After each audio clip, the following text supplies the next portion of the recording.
बिस्मिल्लाहिर्रहमानिर्रहीम। अस्सलाम वालेकुम स्टूडेंट्स, क्या हाल हैं? सब ठीक ठाक हैं?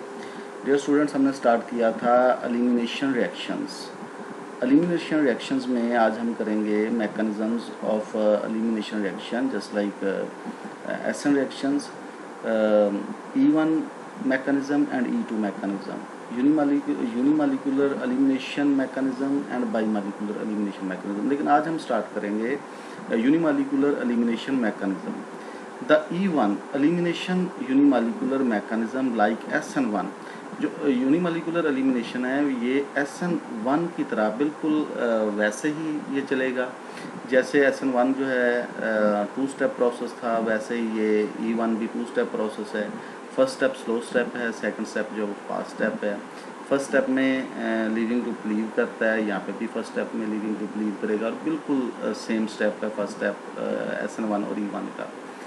जो फ़र्क आएगा वो यही है कि SN1 में जो अटैक है, या SN में जो अटैक होगा अटैकिंग न्यूक्लियोफाइल का, वो होगा कार्बन के ऊपर सबस्ट्रेट के। लेकिन एलिमिनेशन में जो अटैक है वो होता है बीटा हाइड्रोजन के ऊपर या हाइड्रोजन पे। अच्छा जी, अब हम इसको थॉरोली जब स्टडी करते हैं, E1 elimination unimolecular mechanism like SN1 is a 2 step process in which the substrate undergoes slow ionization in the first step. पहला स्टेप स्लो है, इसमें आयोनाइजेशन होगी। पहला स्टेप SN1 का और E1 का बिल्कुल कार्बन कापी है, बिल्कुल सेम है। Undergoes ionisation in the first step to form a carbocation that rapidly, जो कि फर्स्ट स्टेप में कार्बोकेटाइन बनता है, वो सेकंड स्टेप में rapidly loses its proton to the base. यानी वो सेकंड स्टेप में एलिमिनेशन में प्रोटॉन जो है वो लूज हो जाता है। A carbocation that rapidly loses a proton from a beta carbon atom to a base, यानी वो प्रोटॉन बेस जो है एलिमिनेशन में जो अटैकिंग ग्रुप है जो प्रोटॉन पे अटैक करेगा वो जो है ये इसको बेस कहेंगे। और जो SN में जो अटैक करेगा कार्बोकेटाइन के कार्बन पे, वो उसको हम न्यूक्लियोफाइल कहेंगे। Beta atom to a base, usually ये सॉल्वेंट, जो बेस जो है वो आमतौर पे वो कहते हैं जो सॉल्वेंट होता है वही अटैक कर देता है इस बीटा हाइड्रोजन पे इन द सेकंड स्टेप। तो ये होगा सेकंड स्टेप में। E1 reaction normally occurs without an added base. E1 reaction जो है वो कहते हैं जी नॉर्मली जो आप स्पेशली बेस ऐड करेंगे उसके बगैर भी ये हो जाते हैं, जो सॉल्वेंट ही बेस के तौर पे एक्ट कर जाता है इसमें। The E1 reaction is analogous to SN1 reaction. ये SN1 रिएक्शन से वो कहता है जी बहुत मिलते हैं, and often competes with it, और इसके साथ चलते हैं। यानी जब रिएक्शन होगा तो SN रिएक्शन भी साथ होगा और E रिएक्शन भी, E1 रिएक्शन भी होगा, SN1 भी रिएक्शन प्रोडक्ट साथ बनेगा। यानी एलिमिनेशन प्रोडक्ट भी बनेगा और SN प्रोडक्ट भी बनेगा। दोनों रिएक्शन साथ साथ कम्पीट करते हैं, मुकाबले में चलते हैं। In fact the first step the rate determining step of the E1 reaction, जो E1 रिएक्शन का फर्स्ट स्टेप है, जो रेट डिटरमिनिंग स्टेप है, क्योंकि अगर रिएक्शन एक से ज़्यादा स्टेप्स में होगा, जो स्लो स्टेप होता है वो रेट डिटरमिनिंग स्टेप है। जो स्लो स्टेप है E1 रिएक्शन का जो फर्स्ट स्टेप जो है, जो स्लो स्टेप है, is exactly the same, 100% same होगा, बिल्कुल कार्बन कापी होगा, is same as that of SN1 reaction, जो कि SN1 रिएक्शन में होता है, बिल्कुल सेम है। SN1 का और E1 का फर्स्ट स्टेप सेम है, फ़र्क जो है वो आता है सेकंड स्टेप में। सेकंड स्टेप में जो अटैकिंग न्यूक्लियोफाइल कार्बन पे अटैक करेगा तो SN होगा, अगर बीटा हाइड्रोजन पे अटैक करेगा तो एलिमिनेशन। अच्छा जी, therefore both reaction proceed at the same rate, दोनों रिएक्शन एक ही रफ्तार में प्रोसीड होते हैं।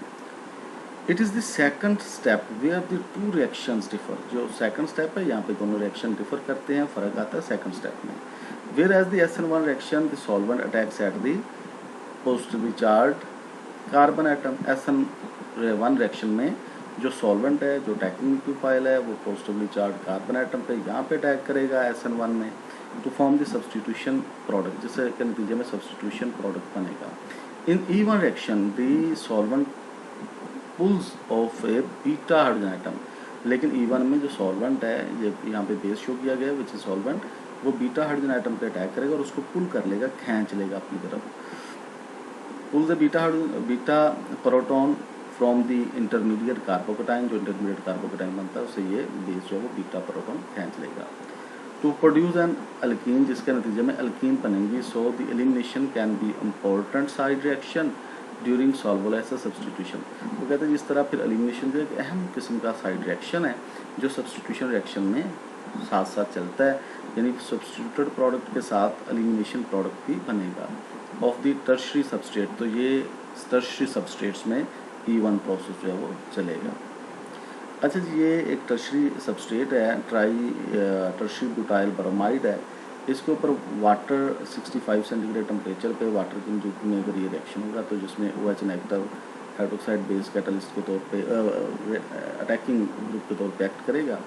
तो इसमें जो प्रोडक्ट बनेगा ये अगर तो सब्सटीट्यूशन भी है, सब्सटीट्यूशन प्रोडक्ट भी है, तो ये BrOH को रिप्लेस कर देगा, Br की जगह OH आ जाएगा, तो ये सब्सटीट्यूटेड प्रोडक्ट अल्कोहल बन जाएगी। और एलिमिनेशन है कि ब्रोमीन भी निकला और बीटा हाइड्रोजन भी निकला तो अल्कीन बनेंगे। ये इस रिएक्शन का सब्सटीट्यूटेड प्रोडक्ट है और ये जो अल्कीन है ये इसका जो है वो एलिमिनेटेड प्रोडक्ट है, एलिमिनेशन प्रोडक्ट है। The E1 mechanism can be supported by the kinetic study of the reaction। E1 mechanism को kinetic study से एक्सप्लेन करते हैं कि ये यूनिमॉलिक्यूलर है क्योंकि इसमें फर्स्ट स्टेप जो है वो स्लो स्टेप है और रेट ऑफ रिएक्शन जो है जस्ट लाइक SN1 की तरह कि रेट ऑफ रिएक्शन सिर्फ सबस्ट्रेट की कंसनट्रेशन के ऊपर डिपेंड करेगा कि रिएक्शन जो है वो स्लो स्टेप पे डिपेंड कर रहा है। It follows the first order kinetics, the rate depending on the concentration of the substrate only, क्योंकि रेट ऑफ रिएक्शन सिर्फ कंसनट्रेशन सबस्ट्रेट की कंसनट्रेशन पर डिपेंड करेगा। तो इसका जो रेट है वो सबस्ट्रेट की कंसनट्रेशन पर डिपेंड करेगा, जस्ट लाइक SN1 रिएक्शंस। अच्छा स्टूडेंट्स, नेक्स्ट जो है हम करते हैं another evidence for the involvement of carbocation as an intermediate। another evidence को कहते हैं जी एक और सबूत जो है वो ये है कि कार्बोकेटाइन इंटरमीडिएट के तौर पे रूनमा होता है। ये इस एविडेंस ये इधर से आया, comes from the fact that it can rearrange itself to a more stable carbocation.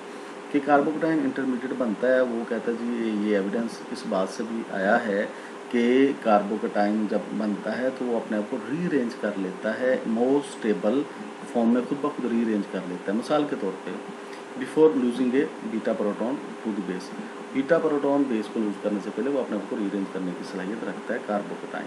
तो यहाँ पे ये एक हमारे पास ये एक अल्काइल हैलाइड है, that is secondary alkyl halide. और जब सेकेंडरी अल्काइल हैलाइड जो है जब ये फर्स्ट स्टेप में आयोनाइज होगा, यहाँ से Br निकलेगा, लीविंग ग्रुप लीव करेगा और ये कार्बोकेटाइन बना, लीविंग ग्रुप लीव करे फर्स्ट स्टेप में। तो वहाँ पे ये होगा कि ये जो कार्बोकेटाइन है ये ज़्यादा स्टेबल नहीं है, ये मच स्टेबल फॉर्म में आता है इस तरह कि ये मिथाइल ग्रुप जो है ये वाला बॉन्ड ब्रेक होता है, इलेक्ट्रॉन इस कार्बन की तरफ शिफ्ट होते हैं, CH3 नेगेटिव बनता है। जैसे CH3 नेगेटिव यहाँ से अलग होगा ये फ़ौरन इस कार्बन पॉजिटिव पे अटैक करेगा और यहाँ बॉन्ड बना लेगा, यानी CH3 यहाँ से शिफ्ट होकर इधर आ जाता है और कार्बन पे पॉजिटिव चार्ज आता है। तो ये टर्शरी कार्बोकेटाइन जो बन जाता है, टर्शरी कार्बोकेटाइन जो है वो ज़्यादा स्टेबल होता है सेकेंडरी कार्बोकेटाइन से, तो ये खुद ब खुद रीअरेंजमेंट जो है वो हो जाती है। तो ये रीअरेंजमेंट से ये एविडेंस आता है कि आपने रिएक्टेंट ये लिया लेकिन प्रोडक्ट ऐसा बना के जिसमें कार्बोकेटाइन ये था और जिसके नतीजे जिससे पता चला जी कि ये प्रोडक्ट से कार्बोकेटाइन, इस कार्बोकेटाइन से ये प्रोडक्ट जो है। जब ये रीअरेंजमेंट हो जाती है तो फिर होता ये है कि बीटा हाइड्रोजन आइटम ये वाला, ये बीटा हाइड्रोजन आइटम जो है अल्फा कार्बन, ये बीटा कार्बन, तो ये बीटा कार्बन जो है सूटेबल कार्बन यहाँ से हाइड्रोजन यहाँ से निकलता है, प्रोटॉन यहाँ से निकलेगा और फिर इस कार्बन और इस कार्बन के दरमियान जो है डबल बॉन्ड बन जाता है। प्रोटॉन जैसे निकला, इस कार्बन पे नेगेटिव चार्ज आया, वो इलेक्ट्रॉन यहाँ पे शेयर करेगा और यहाँ पे डबल बॉन्ड आ जाएगा। तो students, that is the end of unimolecular elimination reactions. अल्लाह हाफिज़।